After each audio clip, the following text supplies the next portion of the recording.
चलिए शुरू करते हैं आज की क्लास को। तो पहला क्वेश्चन है आपका, during the recent floods 2/3 of our city dash in ruins. वैसे देखा जाए तो ये क्वेश्चन सब्जेक्ट वर्ब एग्रीमेंट का भी है और टेंस भी इसमें इंक्लूड है, दोनों को मिक्सचर करके ये क्वेश्चन लिया गया है। तो इसमें क्या आंसर रहेगा अपना, एक बार फिर से जो अभी अभी जुड़े हैं मैं उन सभी को गुड इवनिंग, सभी को बता देना चाहता हूं कि आपके इस स्काई एजुकेट परिवार ने 6 लाख सब्सक्राइबर्स पूरे कर लिए हैं। तो उसी खुशी में 2 दिन के लिए शानदार डिस्काउंट्स चल रहे हैं, ऑफर चल रहे हैं। सभी कोर्सेज की प्राइस रखी गई है 199 रुपीज। तो 2 दिन के लिए कोर्सेज अवेलेबल रहेंगे इस प्राइस पे, और उसके बाद में जो कंटिन्यूअसली जो प्राइस रहती है उसी पे रहेंगे। चलिए, तो पहला क्वेश्चन है, इसमें आप सभी की ओर से आंसर्स जी अब वही सारा ही होगी।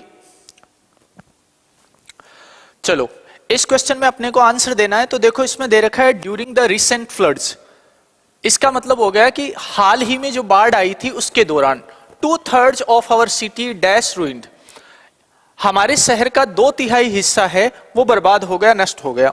ठीक है, तो अब अपने को बताना है इसमें क्या फिल करें। क्या इसमें आर आएगा, क्या इसमें वर आएगा, क्या इसमें ईज आएगा, क्या इसमें वो जाएगा। तो पहली बात तो है हाल ही में जो फ्लड आई थी, तो इसका मतलब तो फ्लड तो आकर जा चुकी, और फ्लड ने जो विनाश करना था वो भी कर दिया। इसका मतलब बात कब की आ गई है, पास्ट की। ये बात कब की हो गई, पास्ट की। ठीक है, अब इसमें अपने पास एक तो वर्ब दे रखी है आर। पहली चीज हमें देखना है कि इस सेंटेंस में सब्जेक्ट कौन है। तो देखो इसमें 2/3 ऑफ आवर सिटी, अपने शहर का 2/3 हिस्सा। तो मेन सब्जेक्ट जो है वो कौन है, वो है आवर सिटी। और ये आवर सिटी कैसा है, सिंगुलर है। इसका मतलब वर्ब भी कैसी आएगी, सिंगुलर आएगी। तो ये ऑप्शन आपके दोनों चले गए। अब आपके पास ऑप्शन बचा है इज या वॉज। ठीक है, तो अब अपने को आंसर बताना हो तो क्या होगा, वॉज आ जाएगा। During the recent floods 2/3 of our city was in ruins, इसका मतलब है कि 2/3 हिस्सा है शहर का वो बर्बाद हो गया था। आप चाहें तो इसको ऐसे भी बोल सकते हैं, वॉज रूइंड, है ना। यहाँ पे सेकंड फॉर्म भी आप यूज कर सकते हैं, सॉरी थर्ड फॉर्म यूज कर सकते हैं, पेसिव बन जाएगा वॉज के बाद। तो इसका आंसर हो गया वॉज। चलिए आगे बढ़ते हैं नेक्स्ट क्वेश्चन पे। तो इस क्वेश्चन में आपका आंसर रहेगा वॉज, क्योंकि ये बात जो है ये पास्ट में चली गई है। रिसेंट फ्लड यानी हाल ही में जो बाढ़ आई थी उसके कारण शहर का 1/3 हिस्सा बर्बाद हो गया, 1/3 हिस्सा बर्बादी में चला गया। तो अपना आंसर आ जाएगा कौन सा, वोज।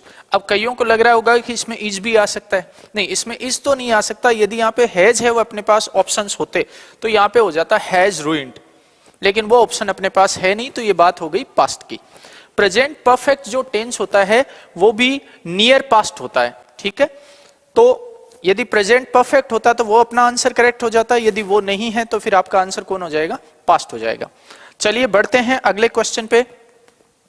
नेक्स्ट क्वेश्चन आपके सामने ये रहा, my friend dash rather tired today. अब अपने को बताना है इस सेंटेंस में कौन सी वर्ब आएगी। क्या इसमें सीम्स आएगा, क्या इसमें इज सीमिंग आएगा, क्या इसमें इज सीन आएगा, या इसमें डू सीम्स आएगा। यहां भी देखो सीम ही है। ठीक है, तो अब अपने को बताना है इसमें क्या आएगा। तो सबसे पहले ग्रामेटिकली चेक कर ले हम। देखो सीम जो वर्ब है ये स्टेटिव वर्ब है, डायनामिक है नहीं, तो इसकी आईएनजी फॉर्म तो आप यूज नहीं कर सकते। हाँ, इसको जिरंड बना के आप यूज कर सकते हैं, लेकिन ऐसा यहाँ पे अपने को पूछा नहीं जा रहा। अपने को पूछा जा रही है यहाँ पे वर्ब। फिर है इज सीम, ये सीम है वही वर्ड, है ना, इज सीम।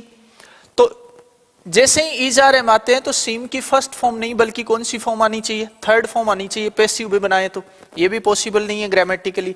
डू डज के साथ बिना एस ईएस लगी हुई वर्ब आती है तो ये भी पॉसिबल नहीं है। तो सीधा सा अपने को आंसर मिल गया सीम्स। हमें सेंटेंस को बिना देखे ही केवल ऑप्शंस से ही इसका आंसर मिल गया। इज सीमिंग होता नहीं, क्योंकि सीम जो है वो एक स्टेटिव वर्ब है, डायनामिक नहीं है, आईएनजी फॉर्म बन नहीं सकती। इज के साथ थर्ड फॉर्म यूज होती है तो ग्रामेटिकली इनकरेक्ट हो गया। डू डज के साथ ओनली फर्स्ट फॉर्म आती है, उसमें एस ईएस ऐड नहीं होता, तो ये भी आपका। चलिए आवाज आ रही है अब तो, चलो बहुत बढ़िया। खुशबू जैन बोल रही है बहुत शानदार पढ़ाते हैं सर आप, चलिए थैंक यू। तो इसमें अपना आंसर सीधा मिल गया, कौन सा, सीम्स। अपने को क्वेश्चन पढ़ना ही नहीं पड़ा, सीधे ऑप्शंस नहीं बता दिया कौन सा आंसर होगा। चलते हैं नेक्स्ट क्वेश्चन पे। अगला क्वेश्चन है the wages of hard work dash always sweet. अब देखो यहां पे सबसे पहले हम नोटिस करें इस सेंटेंस में जो वर्ब अपने को पूछी जा रही है इसका सब्जेक्ट कौन है, तो ये आपका प्रेपोजिशन है। प्रेपोजिशन के बाद जो कुछ भी आता है वो आता है प्रेपोजिशन का ऑब्जेक्ट। इसका मतलब ये तो अपना सब्जेक्ट है नहीं। अपना सब्जेक्ट कौन है, यहां पे जो वेजेस लिखा है ये अपना सब्जेक्ट है। अब वेजेस जो वर्ड होता है इसके दो मीनिंग होते हैं। एक तो इसका मीनिंग होता है इनकम यानी मजदूरी, ठीक है, एक तो इसका मीनिंग हो गया इनकम यानी मजदूरी, और दूसरा इस वेजेस का जो मीनिंग है वो होता है किसी काम का प्रतिफल, फल भी बोल सकते हैं आप। तो ये दो मीनिंग है। जब इसका मीनिंग मजदूरी होता है तब तो ये वर्ड हो जाता है प्लूरल, और जब इसका मीनिंग प्रतिफल होता है तब ये वर्ड होता है कैसा, सिंगुलर। अब अपने को पूछा जा रहा है यहां पे the wages of hard work always sweet. इसका मतलब कठिन परिश्रम का प्रतिफल हमेशा मीठा होता है, ठीक है। अच्छा, ये वैसे देखा जाए तो एक मैगजीम भी, एक कहावत भी है। कहावत को हम मैगजीम बोलते हैं, प्रोवर्ब बोलते हैं, ठीक है। तो ये प्रेजेंट की बात हो गई। इसका मतलब है इसमें पास्ट का तो कुछ आना नहीं है। वैसे भी ये सिंगुलर है तो वर आ नहीं सकता। हेज, हेज तब यूज करेंगे जब अपने पास या तो पोजेशन की बात हो रही हो, या तो हमें किसी चीज के ऊपर पोजेशन दर्शाना हो, तब हेज यूज कर सकते हैं। या फिर हेज तब यूज करेंगे जब आगे किसी वर्ब की थर्ड फॉर्म दे रखी होगी। यहां पे अपने पास दोनों ही सिचुएशन नहीं है।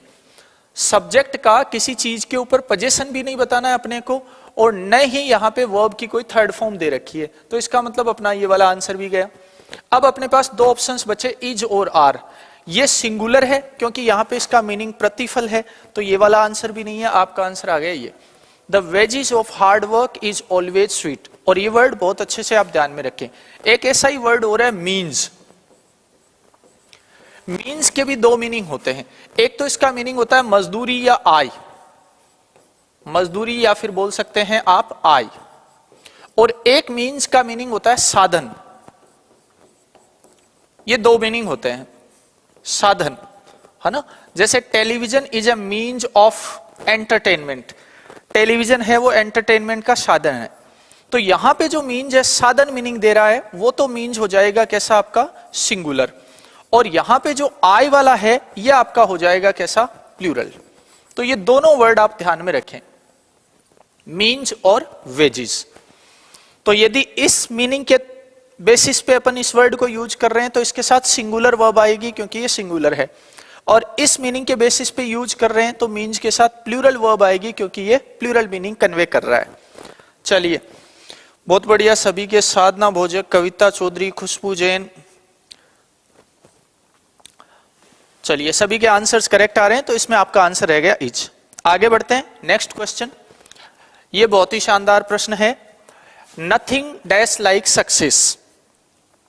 अब सबसे पहले तो माइंड में ये आता है जैसे सक्सेस और सक्सीड दो वर्ड देखते हैं, तो ये जो सक्सेस वर्ड है ना ये नाउन होता है, ये कोई वर्ब नहीं होती, ठीक है। तो इसका मतलब है अपने को यहां सब्जेक्ट दे रखा है, अपने को पूछी क्या गई है, वर्ब पूछी गई है, तो ये वर्ब है ही नहीं, तो ये तो आंसर हट ही गया। अब आपके पास वर्ड बचा है एक सक्सेसफुल। तो सक्सेसफुल जो वर्ड होता है, सक्सेसफुल जो वर्ड है वो एक एडजेक्टिव है, वो भी एक एडजेक्टिव है। तो इसका मतलब ये भी आपकी वर्ब नहीं है। अपने को यहां पे क्या चाहिए, सब्जेक्ट के बाद वर्ब चाहिए। तो अब अपने पास ऑप्शंस बचे दो, सक्सीड और सक्सीड्स, ठीक है। सक्सीड जो वर्ब होती है इसका मीनिंग है सफल होना। यहां पे जो सब्जेक्ट लिखा है नथिंग, वो अपना सब्जेक्ट कैसा है, सिंगुलर है। और सिंगुलर सब्जेक्ट के साथ जब वर्ब की आप फर्स्ट फॉर्म यूज करते हैं तो SES आप उसमें ऐड करेंगे। बिना SES लगी हुई वर्ब सिंगुलर सब्जेक्ट के साथ नहीं आ सकती। तो आपका आंसर कौन सा आ गया, succeeds. Nothing succeeds like success. Sentence के कॉन्टेक्स्ट पे जाने की कम जरूरत पड़ती है यदि हम ऑप्शंस को बहुत अच्छे से कवर कर लेते हैं। तो हमें पता चल गया सक्सेस नाउन है जबकि चाहिए वर्ब, सक्सेसफुल एडजेक्टिव है जबकि चाहिए वर्ब। ये दोनों वर्ब्स हैं, सब्जेक्ट अपना सिंगुलर है, सिंगुलर के साथ यदि आप फर्स्ट फॉर्म यूज करेंगे तो उसमें एस होना चाहिए, तो ये वाला आंसर करेक्ट आ गया। ठीक है, बात उम्मीद है ये समझ में आई होगी। खुशबू जैन पूछ रही है सेकंड ग्रेड के टाइम आप कहां थे तो यहीं जेके सबल, रचित स्वामी। चलिए, इसमें सक्सीड नहीं हुई, आपका आंसर सक्सीड्स होगा। ठीक है, चलते हैं नेक्स्ट क्वेश्चन पे। अगला क्वेश्चन है each item was sold dash A pound. यहां पे बात हो रही है कोई आइटम है उसको सेल किया जा रहा है। ठीक है, अच्छा, आइटम तो किसी पर्सन को दे दिया जाएगा और पर्सन बदले में आपको क्या देगा, वो पाउंड देगा। ठीक है, इसका मतलब है आइटम तो आप किसी पर्सन को दे रहे हैं और अगला पर्सन आपको क्या दे रहा है, पाउंड दे रहा है। इसका मतलब यहां से बात यह समझ में आती है कि यहां पे हो रहा है आपका एक्सचेंज, चीजों का क्या हो रहा है, एक्सचेंज हो रहा है। अगला पाउंड देगा, आपने उसको एक आइटम दे दिया, तो हर आइटम वो बेचा गया क्या लेकर, एक पाउंड लेकर। इसका मतलब हर आइटम के बदले पाउंड लिया गया, आइटम दे दिया गया। तो बात हो रही है एक्सचेंज की। एक्सचेंज का जो प्रेपोजिशन है वो हमेशा कौन सा रहता है, आप लगाएंगे, देखिए दिमाग। एट एक्सचेंज का प्रेपोजिशन नहीं होता, इन भी एक्सचेंज का प्रेपोजिशन नहीं होता। अब अपने पास बचे ऑफ और फॉर। तो याद रखें एक्सचेंज की जहां भी बात आती है आपका आंसर कौन सा हो जाएगा, फॉर हो जाएगा। ठीक है, इन का यूज एक्सचेंज के लिए नहीं करते। जैसे मान लो आपने कोई 50 रुपए में, 60 रुपए में, 100 रुपए में बुक खरीदी, तो आपसे ये पूछा जाता है वहां पे कौन सा प्रेपोजिशन यूज करें। तो आपने 60 रुपए दिए हैं, तब अगले ने बुक दी है, इसका मतलब वहां पे एक्सचेंज हुआ है। और एक्सचेंज का प्रेपोजिशन कौन सा होता है, फॉर होता है। ये ध्यान में रखें। जैसे बैंक में गए, आपने चेक दिया, अगले ने आपको कैश पैसा दे दिया, तो वहां पे आपने एक्सचेंज किया, आपने चेक दिया, तब अगले ने आपको कैश पैसा दिया है। तो एक्सचेंज का प्रेपोजिशन कौन सा होता है, आपका फॉर होता है। गुड इवनिंग विद स्वरूप खान। भंवरलाल गढ़वी, नथिंग में नोट ऑलरेडी है तो, हाँ ऑलरेडी है तो क्या दिक्कत है, नथिंग में नोट ऑलरेडी है तो क्या दिक्कत है। नथिंग, नथिंग इंडेफिनिट प्रोनाउन भी तो है आपका। नथिंग जो है वो आपका इंडेफिनिट प्रोनाउन भी है, हालांकि वो नेगेटिव मीनिंग कन्वे करता है, उससे कोई फर्क नहीं पड़ता है। इसका मतलब ये नहीं है कि उसमें नोट आ रहा है तो डू डज भी आ रहे होंगे इसलिए फर्स्ट फॉर्म आएगी, ऐसा नहीं है। ये प्रोनाउन है इंडेफिनिट, सिंगुलर है, इसलिए इसके साथ वर्ब भी सिंगुलर ही आएगी। चलिए बढ़ते हैं नेक्स्ट क्वेश्चन पे। अगला क्वेश्चन है he is addicted dash gambling. बहुत ही अच्छा क्वेश्चन है, ये भी प्रेपोजिशन का ही। देखो दो फ्रेज आप मोस्टली ध्यान में रख लें, बाकी को छोड़े वाले। एक तो आप ध्यान में रखें एडिक्टेड टू, एडिक्टेड टू, और एक आप ध्यान में रख लें look forward to. Mostly examinations में यही पूछे जाते हैं। ये दोनों फ्रेज जो हैं, इनके बाद यदि आप मेन वर्ब यूज करेंगे तो आपको मेन वर्ब की ऑलवेज फोर्थ फॉर्म यूज करनी है। मेन वर्ब की कौन सी फॉर्म यूज करनी है, फोर्थ फॉर्म। और ये फोर्थ फॉर्म आपकी बन जाती है क्या, जीरंड। क्यों बन जाती है इसको भी समझ लें। देखो यहां पे कोई प्रेपोजिशन आप लिखेंगे, ठीक है, कोई भी प्रेपोजिशन हो सकता है। अच्छा, प्रेपोजिशन के बाद जो आता है वो प्रेपोजिशन का क्या होता है, ऑब्जेक्ट होता है। और प्रेपोजिशन का जो ऑब्जेक्ट है वो या तो होगा नाउन या होगा प्रोनाउन। जब आप वर्ब को लिख रहे हैं तो वर्ब की आईएनजी फॉर्म किसका काम करती है, आपकी नाउन का। ठीक है, तो एडिक्टेड टू और लुक फॉरवर्ड टू, इनके बाद जब भी आप वर्ब लिखेंगे तो कौन सी फॉर्म लिखेंगे, फोर्थ फॉर्म। यहां पे टू के बाद फर्स्ट फॉर्म नहीं आएगी। क्यों, क्योंकि यहां पे जो टू है वो प्रेपोजिशन है और इनके बाद जो भी कुछ भी आएगा वो जिरंड होगा, यानी नाउन होगा।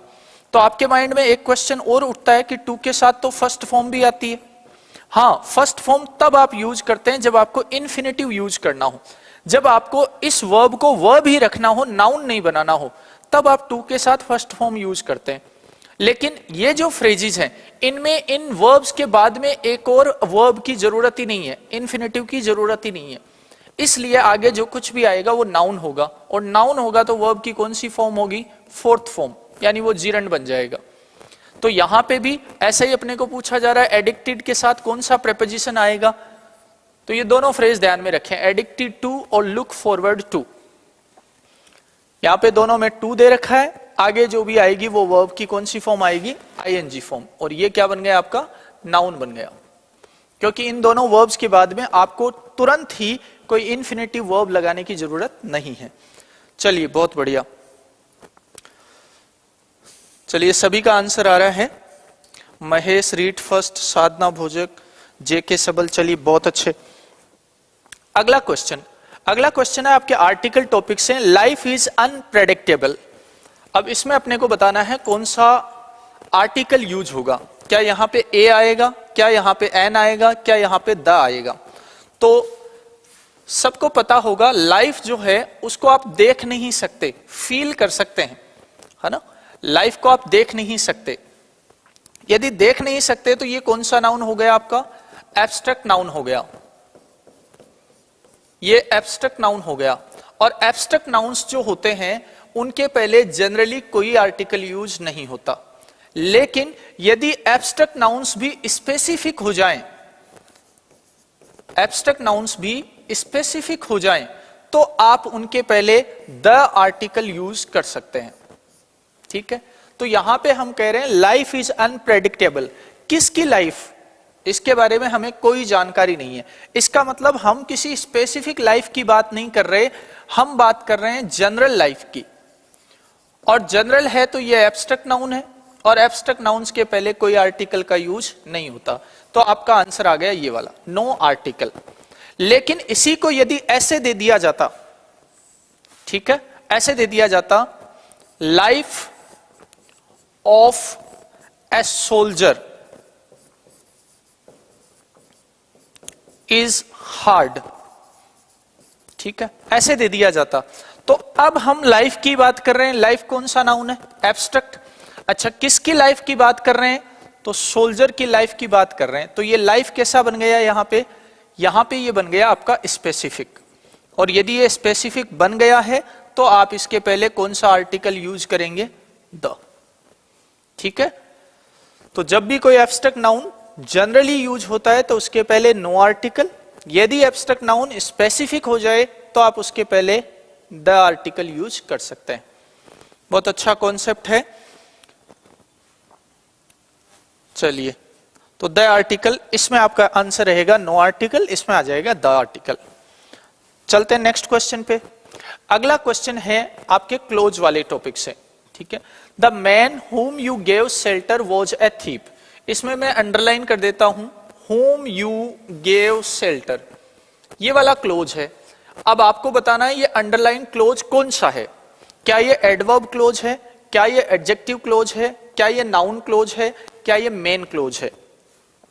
तो सबसे पहले हम नोटिस करें, इस क्लोज की स्टार्टिंग हो रही है एक रिलेटिव प्रोनाउन से, इसकी स्टार्टिंग हो रही है एक रिलेटिव प्रोनाउन से। और ये जो क्लोज है ये विशेषता बता रहा है किसकी, मैन की, यानी नाउन की। मैन क्या है, नाउन। ये पूरा का पूरा क्लोज उस नाउन की विशेषता बता रहा है। The man was a thief, आदमी चोर था, लेकिन कौन सा आदमी, whom you gave shelter, जिसको तुमने शरण दी। इसका मतलब है ये पूरा क्लोज इस नाउन की विशेषता बता रहा है, और जो नाउन की विशेषता बताता है वो क्या होता है आपका, एडजेक्टिव होता है। इसमें सब्जेक्ट भी है, प्रेडिकेट भी है, इसका मतलब ये क्लोज भी है। तो सीधा आपको आंसर मिल गया, कौन सा क्लोज है आपका, एडजेक्टिव क्लोज। मेन क्लोज वो होता है जो अपना मीनिंग कंप्लीट खुद कर ले, जिसको किसी दूसरे पर डिपेंड रहने की जरूरत नहीं पड़े, तो वो तो होता है आपका मेन क्लोज। इसको तो डिपेंड रहना पड़ रहा है इसके ऊपर, इसका मतलब ये मेन क्लोज तो नहीं है। अब अपने को बताना है एडवर्ब क्लोज है, एडजेक्टिव क्लोज है या नाउन क्लोज है। नाउन क्लोज वो होता है जो सेंटेंस में नाउन की तरह काम करता है, एडवर्ब क्लोज वो होता है जो एडवर्ब की तरह काम करता है, और एडजेक्टिव क्लोज वो होता है जो अपने पहले आने वाले नाउन या प्रोनाउन की विशेषता बताए, यानी एडजेक्टिव का काम करे। तो आपका आंसर आ गया adjective close. The life of a soldier, बहुत बढ़िया। चलिए, पिंक राठौड़, कविता चौधरी, चलिए बहुत अच्छे, जेके सबल, सभी के आंसर्स आ रहे हैं और सही भी आ रहे हैं। बढ़ते हैं नेक्स्ट क्वेश्चन पे। अगला क्वेश्चन है आपका फोनेटिक ट्रांसक्रिप्शन से। यहां पे आपको बताना है जो वर्ड लिखा है जीरो, इसका फोनेटिक ट्रांसक्रिप्शन क्या होगा। तो देखो, सबसे पहली बात तो है, इसको जब पढ़ेंगे ना तो पहला साउंड आएगा ये जे का, और इसका सिंबल होता है आपका जेड। इसका मतलब जो भी ऑप्शन इससे स्टार्ट हो रहे हैं वो करेक्ट है। इसमें देखो एक लिखा है जे, ये जो इस तरह लिखा होता है ना, ये सिंबल किसका होता है, ये का होता है। तो ये वाला ऑप्शन तो आपका चला गया। अब आपको बताना है बाकी तीन में। तो देखो इसमें जे, ई, रे और ये ऊ का साउंड है, तो ये बन गया जीरो, तो ये भी नहीं है। इसके बाद में इसमें चले तो जे, ई, ए, रे और ये ओ तो किसी की सिंबल भी नहीं है। ये जो ओ लिखा है ना ऐसे, ये तो किसी का सिंबल भी नहीं है किसी साउंड का, तो इसका मतलब ये भी गलत है। तो फिर अपने पास एक ही ऑप्शन बचता है ये वाला, इसको पढ़ेंगे जीरो। ठीक है, जे, ई, ए, रे, ए, ऊ, इस तरह से। और कई जगह पे आपको ये ऐसे भी मिल सकता है। ठीक है, हालांकि जनरली यही दिया हुआ मिलेगा आपको जीरो। तो करेक्ट इसका जो प्रोनाउंसिएशन है वो कौन सा हो गया, ये वाला हो गया। ये क्यों गलत हो गया, क्योंकि इसमें ये का सिंबल आ रहा है स्टार्ट में। ये गलत क्यों हो गए, क्योंकि ओ जो है वो किसी का सिंबल है ही नहीं किसी साउंड का।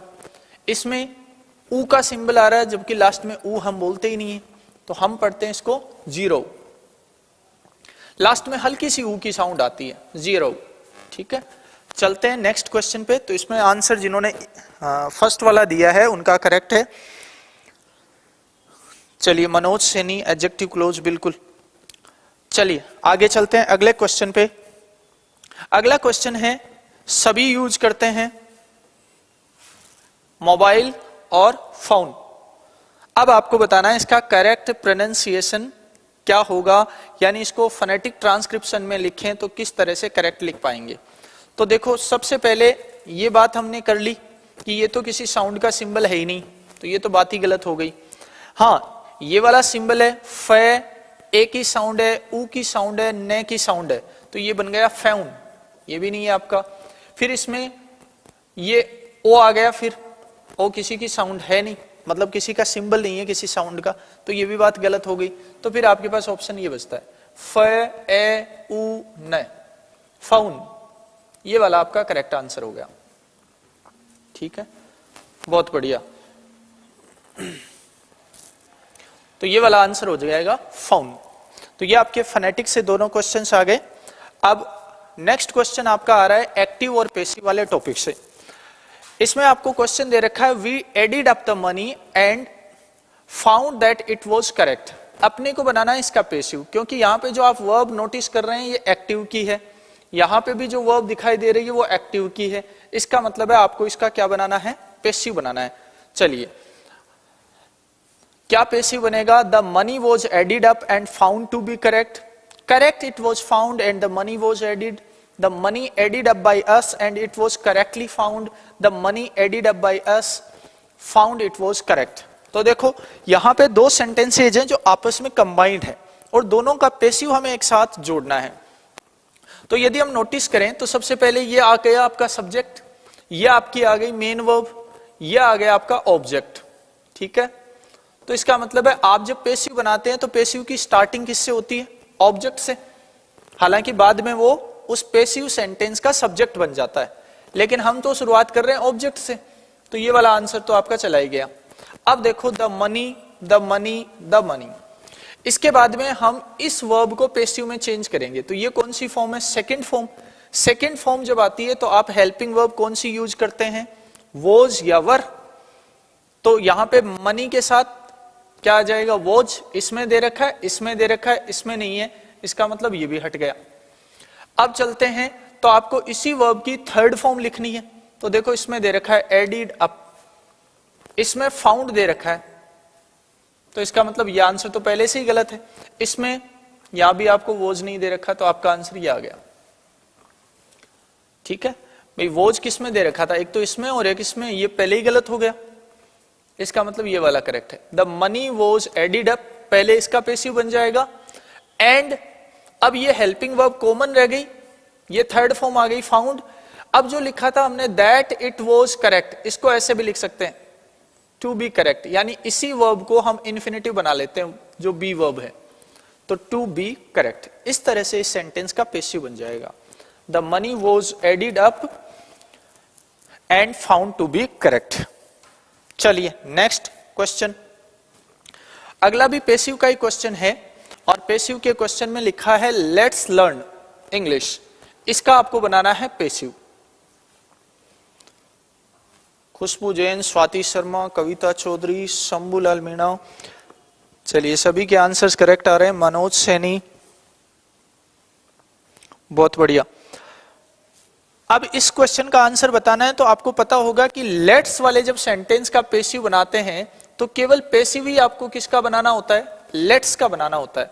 और लेट्स का पेसिव क्या होता है, it is suggested that we should, it is suggested that we should, ये लेट्स का पेसिव हो गया। उसके बाद में जो कुछ है वो आपको वापस ऐड कर देना है। तो ऐसा कौन से ऑप्शन में दे रखा है, एक ही ऑप्शन में है, it is suggested that we should, आगे आपके पास था लर्न इंग्लिश, ये आपने ऐड कर दिया लर्न इंग्लिश। इसका मतलब आपका आंसर नंबर 2 है वो करेक्ट हो जाएगा। बाकी के आंसर्स जो हैं वो हो गए रोंग। हाँ, यदि ये लेट्स से स्टार्ट होता तो सिचुएशन अलग हो जाती। फिलहाल ये स्टार्ट है लेट्स से और लेट्स का पेसिव होता है it is suggested that we should. इससे यदि आपका सेंटेंस स्टार्ट है तो वो आपका करेक्ट आंसर है। जिनका ये वाला आंसर है वो करेक्ट है भाई। चलिए राहुल, ममता मीणा, मनोज सैनी। चलिए नेक्स्ट वाला question, how many books have you read, ये थर्ड फॉर्म है ना, तो रेड पढ़ेंगे। How many books have you read, ये भी है और थर्ड फॉर्म दे रखी है, इसका मतलब एक्टिव वर्ब है, आपको बनाना है इसका पेसिव। तो पेसिव क्या बनेगा, तो देखो पहले हम देख लेते हैं, ये वाली मेन वर्ब है, ठीक है। मेन वर्ब के पहले जो आता है वो आपका सब्जेक्ट होता है, मेन वर्ब के बाद जो आता है वो आपका ऑब्जेक्ट होता है। इसका मतलब इसमें ऑब्जेक्ट वाली जगह खाली है, ये आपकी हेल्पिंग वर्ब आ गई। अब जो ये हाउ मेनी लिखा ना, ये आपका क्वेश्चन वर्ड आ गया। और बुक्स जो है ये रियल में ऑब्जेक्ट ही था, जैसे 20 बुक्स 30 बुक्स यहां पे था, इसको उठाकर इधर ले गए तो 20 30 50 की जगह तो किसने ले ली, हाउ मेनी ने, और बुक्स भी उसके साथ जुड़ गया। इसका मतलब है ये बुक्स ही आपका ऑब्जेक्ट है, तो ये तो पूरा साथ ही रहेगा फिर, हाउ मेनी बुक्स, ये पूरा साथ रहेगा। तो अब देखो पहले तो ये किस में साथ है, तो हाउ मेनी हैव, ये तो गलत ही हो गया। हाउ मेनी बुक्स ये आपका साथ दे रखा है, हाउ मेनी बुक्स इसमें भी ठीक है, हाउ मेनी बुक्स ये भी ठीक है। यदि ये आपका ऑब्जेक्ट है बुक्स, तो अब आपको चाहिए हेल्पिंग वर्ब। हेल्पिंग वर्ब आपको दे रखी है कौन सी, हैव, तो वापस भी आप हैव ही यूज कर लोगे। और आपको हैव को पेसिव वर्ब दिखाने के लिए उसमें बीन ऐड करना पड़ेगा, है ना। तो देखो अब हेल्पिंग वर्ब किस में दे रखी है, तो इसमें तो देखो सब्जेक्ट दे दिया, तो ये तो गलत हो गया आपका ऑप्शन। इसमें हैव दे रखा है, इसमें हैव दे रखा है, ठीक है। अब इसके बाद में आगे बढ़े तो हैज हैव में आपको क्या ऐड करना होता है, बीन, जो इसमें दे रखा है। उसके बाद वर्ब की थर्ड फॉर्म ये रही, उसके बाद में आपको बाई प्लस सब्जेक्ट लिखना है, ये सब्जेक्ट ही है यू, तो ये लास्ट में आएगा। अब इसमें क्या गलती हो गई, इसमें यू को आगे दे दिया गया, जबकि वो आना चाहिए था कहां पे, एंड में। तो इसका मतलब ये ऑप्शन भी गलत हो गया। आपका आंसर आ गया ये, how many books have been read by you. इस तरीके से यदि आपको समझ में आया तो ठीक है, नहीं तो आप इसको ऐसे भी समझ ले, क्योंकि सबसे पहले अपने को ऑब्जेक्ट चाहिए, ऑब्जेक्ट आ गया आपका बुक्स, ठीक है। हाउ मेनी को एक बार छोड़ो, ऑब्जेक्ट के बाद में हेल्पिंग वर्ब ये रही, तो बुक्स के साथ हैवी आएगा और इसको अलग दिखाने के लिए आप बीन ऐड कर देंगे। ऑब्जेक्ट और हेल्पिंग वर्ब के बाद में चाहिए थर्ड फॉर्म, तो ये आ गई रेड। उसके बाद में सब्जेक्ट चाहिए, तो ये आ गया बाई यू। तो अब देख लो ऐसा किस में है, हाउ मेनी इसके साथ है ही, तो how many books have been read by you. बहुत ही अच्छा क्वेश्चन है ये। तो जिनका आंसर ये थर्ड वाला आ रहा है, राहुल, जेके सबल, प्रियंका शर्मा, कविता चौधरी, सभी के आंसर्स बिल्कुल करेक्ट आ रहे हैं। थर्ड वाला तो नहीं होगा, फोर्थ वाला हो जाएगा, ठीक है। चलिए सबका गलत हो गया, बिल्कुल सबका गलत हो गया, इसीलिए ये क्वेश्चन लिखे। देखो एक पिछले किसी अपने क्लास में ही एक क्वेश्चन और हुआ था, कोई नरेशन का क्वेश्चन था, हु टॉट यू इंग्लिश। उसमें स्टूडेंट्स जो गलती ये करते हैं कि वो जो ऑब्जेक्ट होता है उसको सब्जेक्ट मान लेते हैं। इसमें भी यही गलती हो रही है कि ये वाला जो है इसको ऑब्जेक्ट मान बैठे, इसलिए यहां पे लिख दिया। तो ये छोटी छोटी मिस्टेक्स हैं, आप सुधारेंगे। हेलो मारूफ खान पीडीएफ के लिए। चलिए आगे बढ़ते हैं। अगला क्वेश्चन आपका, ये आपका आ गया नरेशन वाले टॉपिक से question. The teacher said to the monitor how many students are there in your class. ये भी बहुत ही अच्छा क्वेश्चन है, बिल्कुल उसी टाइप का जैसे पिछला क्वेश्चन था। तो इसका आंसर भी आप यदि करेक्ट दे पाते हैं तो आपकी तैयारी अच्छे लेवल की है। अपने को बताना है इस क्वेश्चन का इनडायरेक्ट क्या बनेगा। The teacher asked the monitor that how many students were there in his class. How many students were there in his class, इसमें भी सेम ही है। इसमें आस्क्ड द मॉनिटर के बाद में how many there were students in his class या how many students there were in his class. आपको बताना है इसमें कौन सा ऑप्शन करेक्ट होगा। चलिए ये आपके लिए फ्री हैंड क्वेश्चन है, आप इसका आंसर करें फटाफट से comment.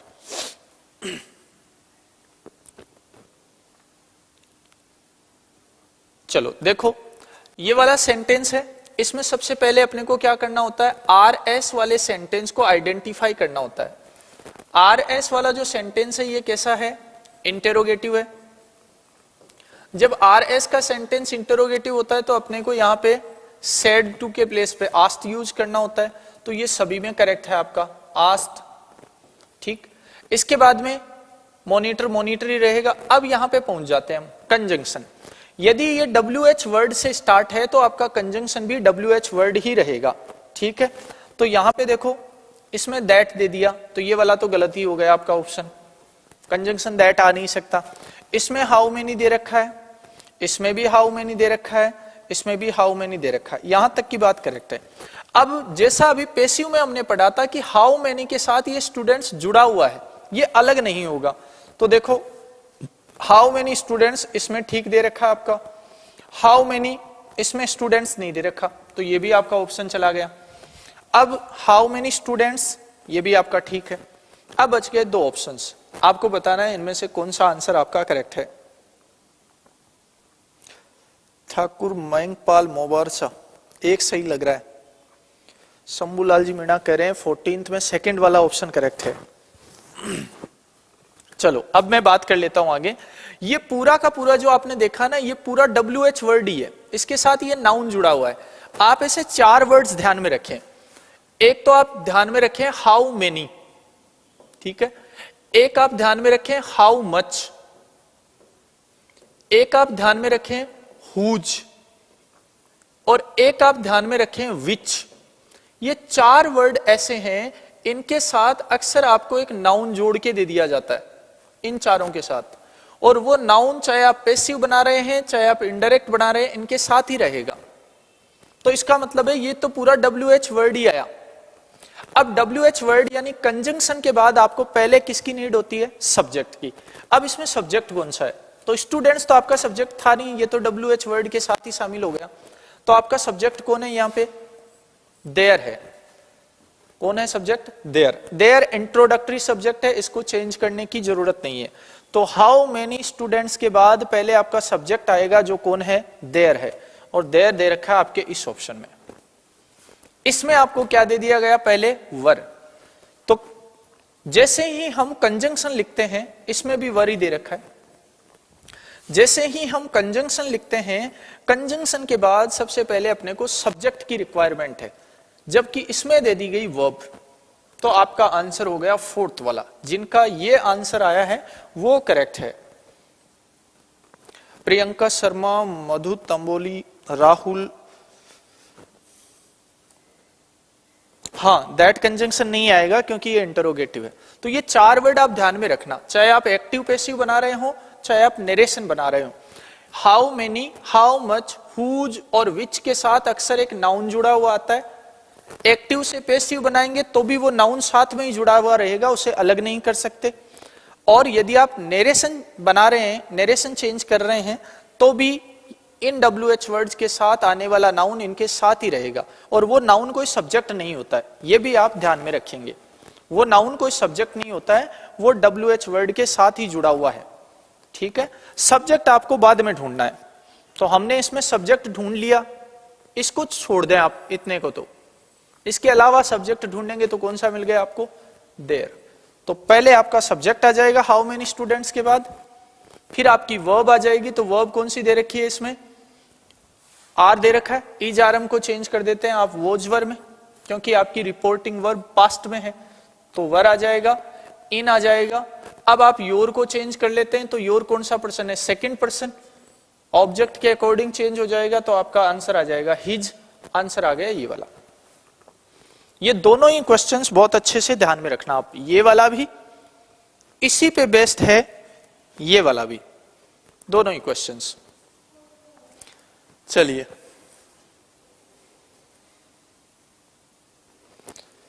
Yes Paul Meghwanshi sir, क्या एजुकेटर एप्लीकेशन में इंग्लिश 3rd ग्रेड की टेस्ट सीरीज, बिल्कुल लेकर आएंगे टेस्ट सीरीज, प्रयास चल रहा है देखो। चलिए नेक्स्ट क्वेश्चन है, clean your shoes Rohan said father. इसका अपने को आंसर देना है, डायरेक्ट स्पीच में है, इनडायरेक्ट अपने को बनाना है। अब इसमें क्या किया है कि आरवी वाला जो पार्ट है वो तो अपने को यहां पे दे दिया, ठीक है, और आरएस वाला पार्ट है वो अपने को यहां पे दे दिया। फादर ने कहा किसको, रोहन को, इसका मतलब ये आरवी का सब्जेक्ट है, या आपकी वर्ब आ गई, या आरवी का ऑब्जेक्ट आ गया। जब भी आप इनडायरेक्ट बनाते हैं ना, तो सेंटेंस के ऑर्डर को वापस आप सही कर देते हैं। तो इसका मतलब हम शुरुआत करेंगे फादर से। तो देखो सभी में यही लिखा है, सेड आप चेंज कर सकते हैं टोल्ड में, क्योंकि इसका ऑब्जेक्ट दे रखा है, ठीक है। तो आपका आंसर हो गया फादर टोल्ड रोहन, वापस सेड टू तो आएगा नहीं, है ना। अब आपको बताना है ऑप्शन कौन सा होगा। तो ये वाला जो सेंटेंस है आरएस का, ये सेंटेंस कैसा है, इंपेरेटिव है। कैसा है, इंपेरेटिव। इंपेरेटिव सेंटेंस आता है तो आप आरवी के बाद जो कंजंक्शन ऐड करते हैं वो कौन सा ऐड करते हैं, टू लगाते हैं, या दैट लगाते हैं, या इफ लगाते हैं। बस यहीं से आपका आंसर मिल जाएगा आपको। तो ये तो आरवी वाला पार्ट हो गया जो इन 3 में लिखा हुआ है, ठीक है। अब अपने को देखना है आरएस का सेंटेंस है वो इंपेरेटिव है, क्योंकि ये वर्ब की फर्स्ट फॉर्म से स्टार्ट हो रहा है और फुल स्टॉप पे एक तरह से एंड है। तो अब अपने को बताना है कंजंक्शन कौन सा लगेगा। तो इंपेरेटिव आने पर कंजंक्शन कौन सा लगता है, टू लगता है, दैट नहीं लगता, इफ भी नहीं लगता। तो बस आंसर मिल गया ये, father told Rohan to clean his shoes. अब कईयों के माइंड में ये आ रहा है कि यहाँ पे टोल्ड क्यों आ गया, यहाँ पे ऑर्डर्ड आ सकता था, और भी वर्ड्स आ सकते थे। तो देखो कई बार होता है इंपेरेटिव सेंटेंसेज में जब किसी को ऑर्डर नहीं दे रहे होते, ऑर्डर के भाव से नहीं कह रहे होते, बस जनरली कह रहे होते हैं कि ये काम कर लो, तो आप आस्क्ड भी लिख सकते हैं, टोल्ड भी लिख सकते हैं, दोनों ही करेक्ट ऑप्शन है। तो यहाँ पे आस्क्ड लिखा जाता तो भी ये करेक्ट होता, टोल्ड है तो भी ठीक है। अपने को कंजंक्शन देखना है, तो टू के अनुसार अपना आंसर आ गया। चलिए बहुत बढ़िया, मारूफ खान, राहुल, जिनका ये वाला आंसर आ रहा है वो करेक्ट है। बढ़ते हैं अगले क्वेश्चन पे। अगला क्वेश्चन है, वन वर्ड है, scientific study of human races और ह्यूमैनिटी, ठीक है। तो देखो इसमें भी थोड़ा कंफ्यूजिंग क्वेश्चन है ये वाला। यदि ह्यूमन बीइंग्स लिखा आता है, ठीक है, ह्यूमन बीइंग्स की स्टडी है वो एंथ्रोपोलॉजी कहलाती है। क्या कहलाती है, एंथ्रोपोलॉजी। लेकिन यदि आपसे पूछ लिया जाता है ह्यूमन रेसिस, तो आप कहेंगे एथनोलॉजी। काफी कंफ्यूजिंग है, ये डाउटफुल क्वेश्चन है, तो एक बार ध्यान रखना इसमें ना। ह्यूमन रेसिस की पूछ ले तब तो आपको बताना है एथनोलॉजी, और ह्यूमन बीइंग्स या ह्यूमैनिटी की पूछ ले, मैनकाइंड की पूछ ले, तो आपको बताना है एंथ्रोपोलॉजी, एंथ्रोपोलॉजी। आर्कियोलॉजी क्या होता है, स्टडी ऑफ एंशिएंट थिंग्स, प्राचीन चीजों का अध्ययन आर्कियोलॉजी होता है। एंटोमोलॉजी होता है स्टडी ऑफ इंसेक्ट्स, जो इंसेक्ट्स की स्टडी होती है, कीट पतंगों की, वो स्टडी कहलाती है एंटोमोलॉजी, कीट विज्ञान। नेक्स्ट क्वेश्चन, ये थोड़ा डाउटफुल क्वेश्चन रहेगा, इसको ध्यान में रखना है। अब अगला क्वेश्चन आ रहा है आपका सिनोनिम्स का। तो सिनोनिम्स में सबसे पहला वर्ड है ऑगस्ट, ठीक है, हम अगस्त बोलते हैं ना, वही ऑगस्ट। चलिए वीरेंद्र सैनी, मनोज सैनी, मारूफ खान, अगस्त का अपने को बताना है सिनोनिम क्या होगा। तो एक तो अगस्त जो अपने मंथ वाला है ये आता है, एक इसका मीनिंग होता है उत्कृष्ट या शानदार, उत्कृष्ट या शानदार।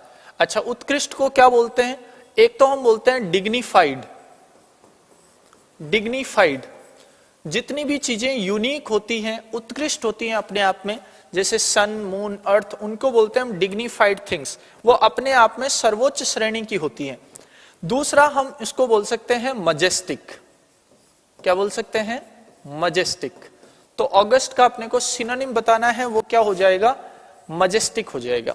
फिर वर्ड आ रहा है आपका इम्पायस। इम्पायस का मीनिंग हो गया अशुद्ध, लेकिन धार्मिक रूप से, धार्मिक रूप से।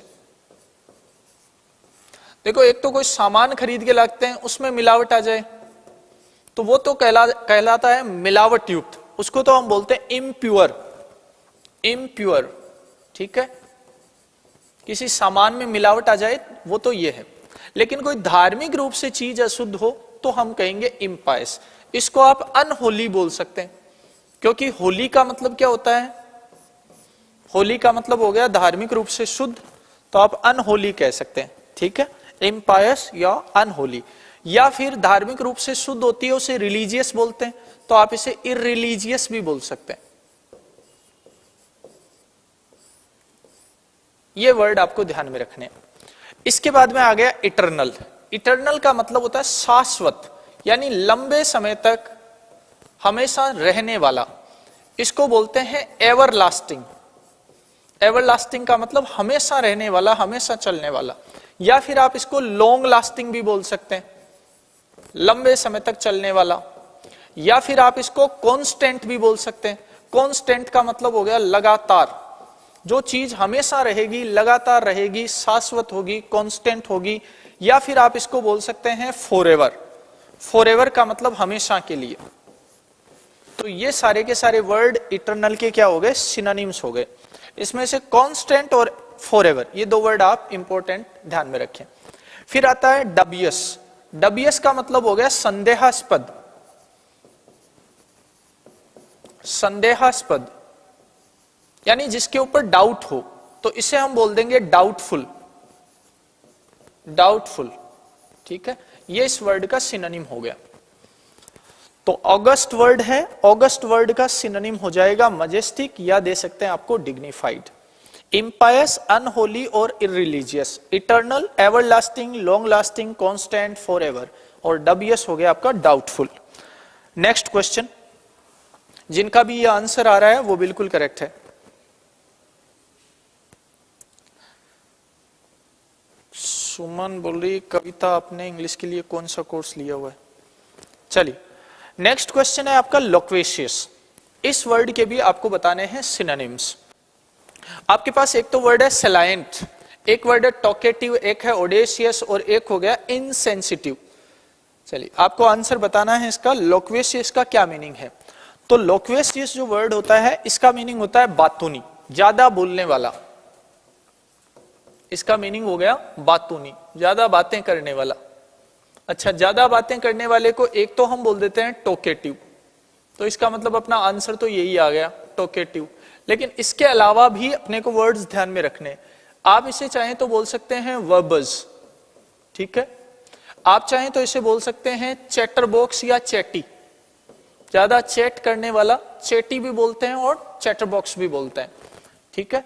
आप इसे बोल सकते हैं वर्डी, ज्यादा वर्ड्स बोलने वाला हो गया वर्डी। तो ये सारे वर्ड्स इसके क्या हैं? सिनोनिम्स है। तो आपका आंसर आ गया ये वाला, टॉकेटिव। यदि उल्टा पूछ ले, कम बोलने वाले को क्या कहते हैं? तो कम बोलने वाला या तो रहता है कैसा? साइलेंट, या फिर आप उसे बोलते हैं रेटिसेंट। रेटिसेंट, या फिर आप बोल सकते हैं टॉकीटर्न। इनका मीनिंग हो गया कम बोलने वाला। ये सारे के सारे अपने को पूछे गए वर्ड के एक तरह से एंटोनिम्स है। अब एक वर्ड आ रहा है सेलाइंट। सेलाइंट का मतलब होता है मुख्य, प्रमुख। तो मुख्य को आप बोल सकते हैं एक तो मेन, जो मेन होता है किसी काम में उसे मुख्य बोलते हैं। दूसरा बोल सकते हैं इसे चीफ। ये इस वर्ड के सिनोनिम्स है। चलिए, जिनका आंसर सेकंड वाला है वो बिल्कुल करेक्ट आ रहा है। उमा बिलवाल, मोनिका चौहान, दिव्या कुमारी, कविता कुमारी, चलिए वीरेन सैनी, सभी के आंसर्स करेक्ट आ रहे हैं। ओडेशियस, ओडेशियस का मतलब होता है साहसी, हिम्मत वाला। इसको आप बोल सकते हैं एक तो करीजियस, इसके अलावा आप इसे बोल सकते हैं डेयरिंग, डेयरिंग का मतलब भी हिम्मत वाला हो गया। आप इसे चाहें तो बोल सकते हैं ब्रेव, ब्रेव का मतलब भी बहादुर या हिम्मत वाला ही है। तो ये इस वर्ड के सिनोनिम्स हो गए। ओडेसियस, कई बार इस वर्ड को फॉर्म चेंज करके दे देते हैं ओडेसिटी, तो फिर बन जाता है करेज, ब्रेवरी, ठीक है। फिर है इनसेंसिटिव, इसका मतलब हो गया असंवेदनशील। इसके लिए कोई वर्ड अपने पास स्पेसिफिकली है नहीं। चलते हैं नेक्स्ट क्वेश्चन पे आपके। अगला वर्ड है आपका वेनिस। वेनिस का मीनिंग होता है गायब होना। वेनिस का मीनिंग क्या हो गया आपका? गायब होना। अब गायब होना को और क्या कहेंगे? तो डिसअपियर ही कहेंगे। डिसअपियर का मीनिंग गायब होना। जिनका आंसर ये वाला आ रहा है वो, हाँ, आई एम 80% वीरेन। चलो, इंदिरा पवार सर, आप बहुत अच्छा पढ़ाते हो रियली। चलो, बहुत बहुत धन्यवाद इसके लिए। अब डिसअपियर, इसका वेनिस का सिनोनिम हो गया। अब यहां पे एक वर्ड आ रहा है एल्यूअर। एल्यूअर का मतलब होता है ललचाना, प्रलोभित करना। ललचाना या फिर प्रलोभित करना। इसके लिए आप एक वर्ड ध्यान में रखें, टेम्प्ट। टेम्प्ट का मतलब होता है ललचाना, और ये बहुत बार पूछा भी जाता है, एल्यूअर, टेम्प्ट। फिर इसके बाद में पेरिस। पेरिस का मतलब होता है नाश करना, नष्ट करना भी बोल दें, एक ही बात है। नाश करना को बर्बाद करना भी बोल देते हैं अपन। तो एक तो वर्ड आ गया इसके लिए रूइन। इसके लिए आप वर्ड यूज कर सकते हैं डेस्ट्रॉय। इसके लिए आप वर्ड यूज कर सकते हैं डेवास्टेट, डेवास्टेट। इसके लिए तो बहुत सारे वर्ड हैं। आप वर्ड यूज कर सकते हैं ऑब्लिटरेट,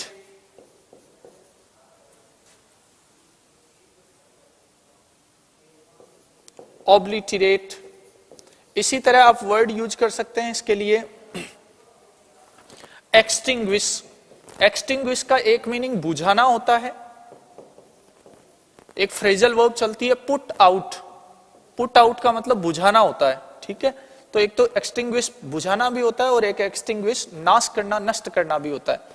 और इसके अलावा आप एक वर्ड यूज कर सकते हैं एनिहिलेट, या एबोलिश लिख दो, चलो सरल वर्ड आ जाएगा, एबोलिश। एबोलिश का मतलब भी हो गया किसी चीज को समाप्त करना, खत्म करना, ठीक है। आगे है एकम्प्लिश। एकम्प्लिश जो वर्ड है इसका मीनिंग होता है पूरा करना या फिर प्राप्त करना। दोनों इसके मीनिंग है, पूरा करना भी और प्राप्त करना भी। प्राप्त करना के लिए तो अपन वर्ड यूज कर लेते हैं अचीव या फिर अटेन। अटेन का मीनिंग भी क्या होता है? प्राप्त करना। और पूरा करना के लिए आप यूज कर लेते हैं या तो फुलफिल, ठीक, या तो आप यूज कर लेते हैं फुलफिल, या फिर आप यूज कर लेते हैं फिनिश भी, फिनिश, ये वाला वर्ड। तो ये आपके आ गए इन वर्ड्स के synonym. Vanish, disappear, allure, tempt. Perish के लिए तो बहुत सारे वर्ड है आपके पास, एक दो कोई वर्ड इंपॉर्टेंट ध्यान में रख लें। Abolish, extinguish, obliterate, destroy, ruin, devastate. Accomplish पूरा करना और प्राप्त करना। प्राप्त करना तो अचीव और अटेन, पूरा करना फुलफिल और फिनिश। चलिए नेक्स्ट क्वेश्चन।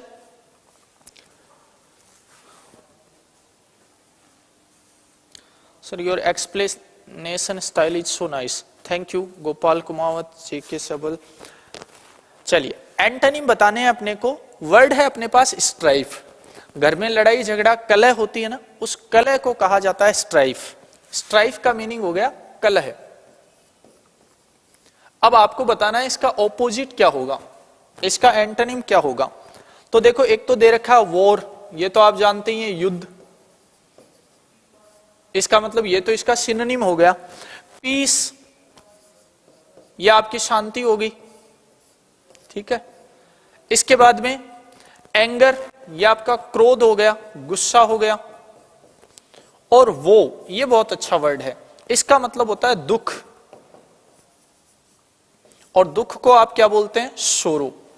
हो सकता है आपको इस वर्ड का कहीं पे सिनोनिम भी पूछ ले, तो सोरो या ग्रीफ,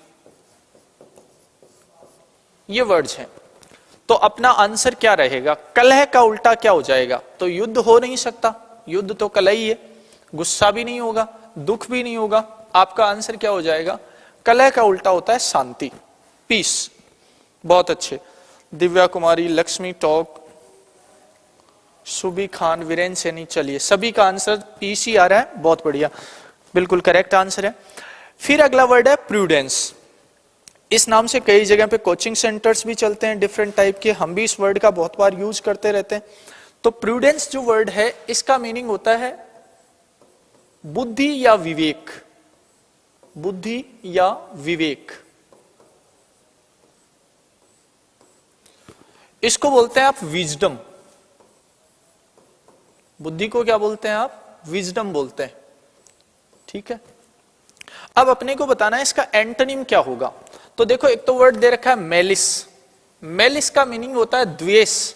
द्वेष का मतलब हो गया एक तरह से ईर्ष्या, जीलसी, एनवे, या फिर आप हेटर्ड भी बोल सकते हैं, ठीक है। घृणा। एक वर्ड आ रहा है रिफ्यूज। रिफ्यूज का मतलब हो गया इनकार करना, इनकार करना। इसके लिए एक वर्ड रिफ्यूज है और एक रिफ्यूट भी वर्ड है, डिनाई, है ना, इनकार करना। रिजोइस, रिजोइस का मतलब प्रसन्न, प्रसन्न होना, खुश होना। तो अब आपके पास ऑप्शन कौन सा बचा है? एक इनडिस्क्रेशन। इनडिस्क्रिएशन इसका मतलब होता है अविवेक, अविवेक यानी विवेक का न होना, इसी को अपन क्या बोलेंगे? इनडिस्क्रिएशन। ये इसका एंटोनिम हो जाएगा प्रूडेंस का। तो प्रूडेंस का मतलब हो गया बुद्धि या विवेक, विजडम उल्टा हो गया इनडिस्क्रिएशन, ठीक है। मेलिस हो गया द्वेष यानी हेटर्ड, जिलसी और एनवे। रिफ्यूज इनकार करना, डिनाई या फिर रिफ्यूट।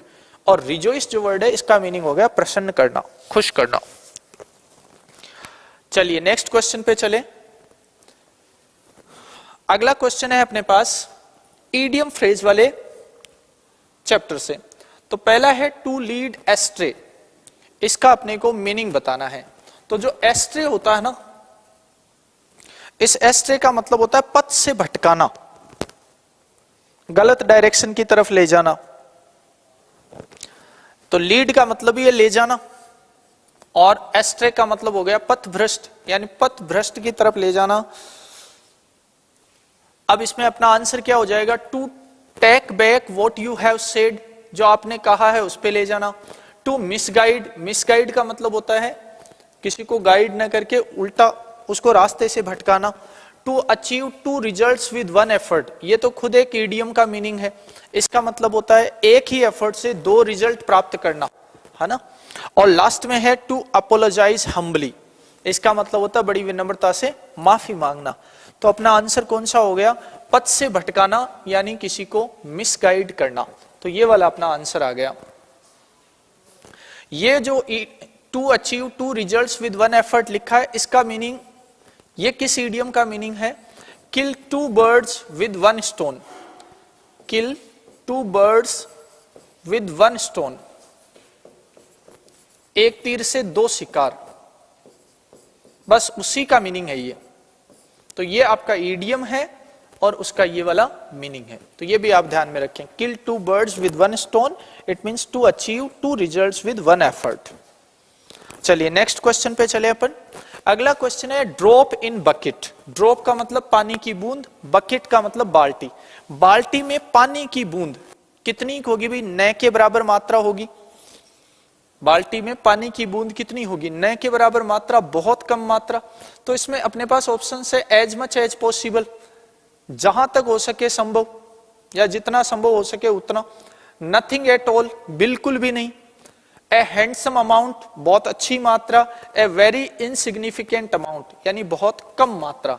तो ड्रॉप इन बकेट का मीनिंग हो जाएगा आपका ये वाला, ए वेरी इनसिग्निफिकेंट अमाउंट, यानी बहुत कम मात्रा। चलिए ये जिन्होंने आंसर किया है, बिल्कुल आप सभी का सही जवाब आ रहा है। इंदिरा पवार, राहुल, जेके सबल, महेश रीट फर्स्ट, दिव्या कुमारी। चलिए नेक्स्ट क्वेश्चन पे चले। अगला है ए रेड लेटर डे। देखो दो डे बड़े इंपॉर्टेंट होते हैं, एक तो अपने 15th ऑफ अगस्त और एक 26th ऑफ जनवरी। दोनों को नाम दे रखे हैं। 15th ऑफ अगस्त को तो बोलते हैं रेड लेटर डे, और 26th ऑफ जनवरी को बोला जाता है गेला डे, ठीक है, ये वाला।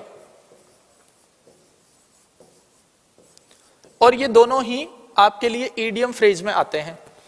रेड लेटर डे का मतलब हो गया ऐसा डे जो मेमोरेबल हो, जो बहुत इंपॉर्टेंट हो, महत्वपूर्ण हो।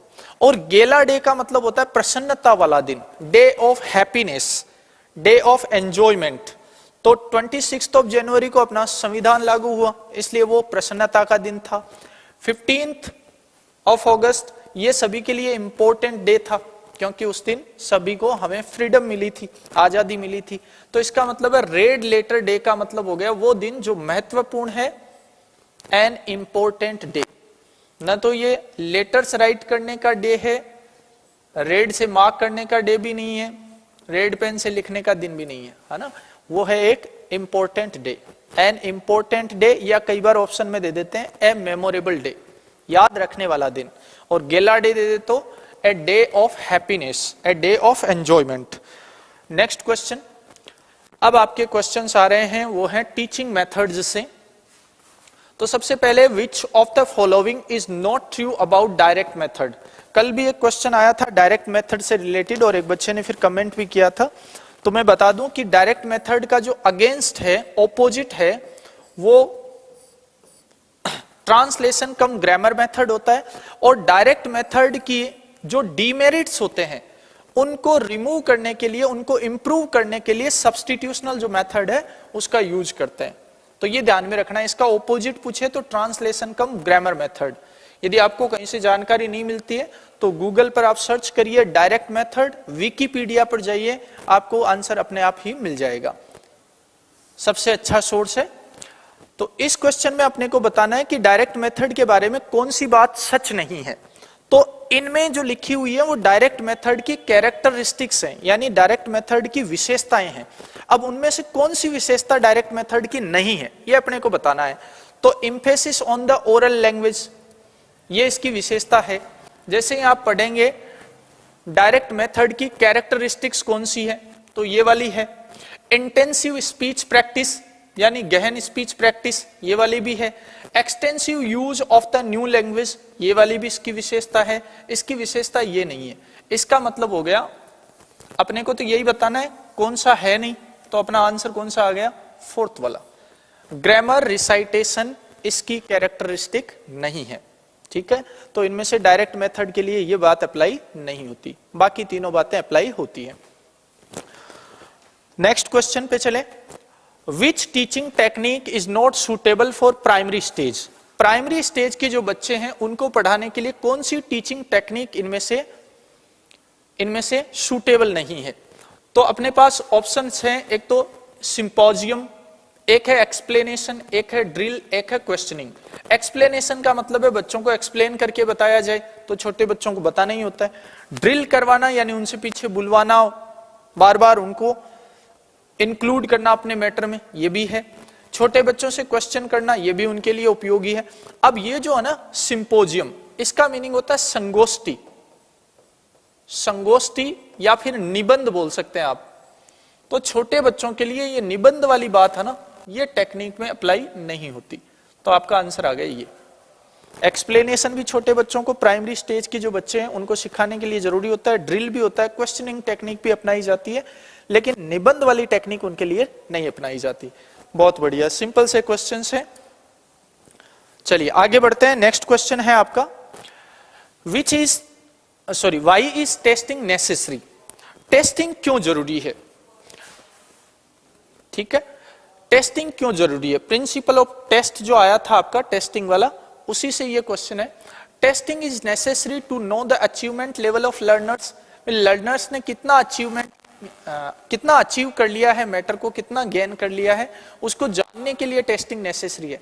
Testing is necessary for proper utilization of language resources, या लैंग्वेज के जितने भी रिसोर्सेज हैं उनका प्रॉपर तरीके से यूज कर पाए, इसके लिए टेस्टिंग जरूरी है। Testing is necessary to know the competence of teacher, teacher के कॉम्पिटेंस को जानने के लिए। या फिर testing is necessary to promote the learner, या फिर लर्नर को प्रमोट करने के लिए टेस्ट लेने जरूरी है। टेस्ट लेना क्यों जरूरी है, इसलिए जरूरी है कि लर्नर ने कितना अचीव किया है, कितना सीखा है, उसकी जानकारी मिल जाए टेस्ट से। गुड इवनिंग जी, गुड इवनिंग योगिता सिंह। चलिए ये वाला आपका आंसर आ गया करेक्ट। बहुत सिंपल सा क्वेश्चन है। चलिए 27 में जिनका ए वाला आंसर है वो बिल्कुल करेक्ट है। नेक्स्ट क्वेश्चन है the principle of gradation means. Gradation का मीनिंग ही आपको बताया गया था, to make matter easy, matter को इजी बनाना, यानी मैटर की एक सीक्वेंस बना लेना। जो टीचर मैटर सेलेक्ट करता है क्लास के लिए उसकी वो एक सीक्वेंस बना लेता है, पहले इजी चीजें, फिर इजी के बाद में थोड़ी मॉडरेट और फिर डिफिकल्ट, इस तरह से वो डिसाइड करता है। तो देखो इसका मीनिंग क्या है, go from easy to difficult, बिल्कुल बात सही है, अभी हमने यही बात की है कि पहले इजी चीजें, इजी के बाद में डिफिकल्ट, इस तरह से चलना। Choose only difficult items to teach, ये बात तो गलत हो गई। Choose only easy items to teach, ऐसा नहीं है कि टीचर इजी आइटम्स ही चूज करे, वो अपने मैटर में डिफिकल्ट भी रखे, मॉडरेट चीजें भी रखे, लेकिन उनका एक क्रम बनाए और वो क्रम चलेगा इजी से डिफिकल्ट की ओर। Choose only relevant and significant items to teach, ये तो बात सिलेक्शन में आ जाती है, ठीक है, कि वो रिलेवेंट चीजें ही चूज करेगा, ये बात तो सिलेक्शन की हो गई, ग्रेडेशन की नहीं हुई। तो अपना आंसर हो गया go from easy to difficult. और अब नेक्स्ट क्वेश्चन पे चलते हैं, pick out the pair which falls under the category of productive skills. अपने को वो वाला पेयर चुनना है जो कौन सी कैटेगरी में शामिल होता है, प्रोडक्टिव स्किल्स, यानी अपने को ये बताना है इनमें से प्रोडक्टिव स्किल्स कौन से हैं। तो आपके पास ऑप्शंस हैं listening, speaking, reading, writing, listening, writing और स्पीकिंग, राइटिंग। देखो दो तरीके के स्किल्स बताए थे आपको, एक तो रिसेप्टिव स्किल, जो अपनी टीचिंग मेथड्स वाली क्लास हुई थी उसमें ये बात बताई गई थी आपको, आप जाके वो वीडियो चेक कर सकते हैं। तो प्रोडक्टिव स्किल और रिसेप्टिव स्किल, अपने को देखना है प्रोडक्टिव स्किल्स कौन से हैं। तो रिसेप्टिव स्किल का मतलब होता है जिसमें लर्नर है वो रिसीव करता है एक तरह से। तो लिसनिंग, सुनेगा, सुनने का काम कौन करेगा, लर्नर करेगा। इसके बाद में रीडिंग, तो लिसनिंग और रीडिंग ये जिसमें आ रहे हैं वो तो आपके रिसेप्टिव स्किल्स हैं। तो देखो इसमें भी आ रहा है लिसनिंग, इसमें रीडिंग आ गया, इसमें लिसनिंग आ गया, तो ये तो रिसेप्टिव हो गए। अब अपने को बताना है प्रोडक्टिव, प्रोडक्टिव स्किल्स ये हैं, यानी प्रोड्यूस चीजें कौन करेगा। तो लर्नर प्रोड्यूस करने के लिए बोलेगा तो वो खुद प्रोड्यूस करेगा चीजें, लिखेगा तो खुद प्रोड्यूस करेगा, तो ये हो गया आपके प्रोडक्टिव स्किल, ठीक है। तो ये अपना आंसर आ गया। फोर्थ वाला स्पीकिंग एंड राइटिंग, ये दोनों होते हैं प्रोडक्टिव स्किल्स, ठीक है। तो बच्चे में प्रोडक्शन के लिए ये यूज करते हैं। फिर नेक्स्ट क्वेश्चन है आपका इंटोनेशन क्या है, व्हाट इज इंटोनेशन। इंटोनेशन का मतलब होता है फ्लक्चुएशन ऑफ वॉइस। अब इसी से आप समझ गए होंगे जी, विद्या, सोबी खान, दिव्या कुमारी, सूरजमल राणा, सभी ने बहुत अच्छे आंसर्स किए हैं। लक्ष्मी टॉक, इंटोनेशन क्या है तो मैंने आपको आंसर बता ही दिया है, फ्लक्चुएशन ऑफ वॉइस। फ्लक्चुएशन का मतलब होता है ups and downs of voice. इसका मतलब है आपकी जो साउंड है, वॉइस है, वो अप एंड डाउन होती है, अप एंड डाउन पिच करती है, तो उसी को बोलते हैं हम इंटोनेशन। तो देखो इसमें दे रखा है rise and fall of pitch in voice, बिल्कुल यही है, अप एंड डाउन।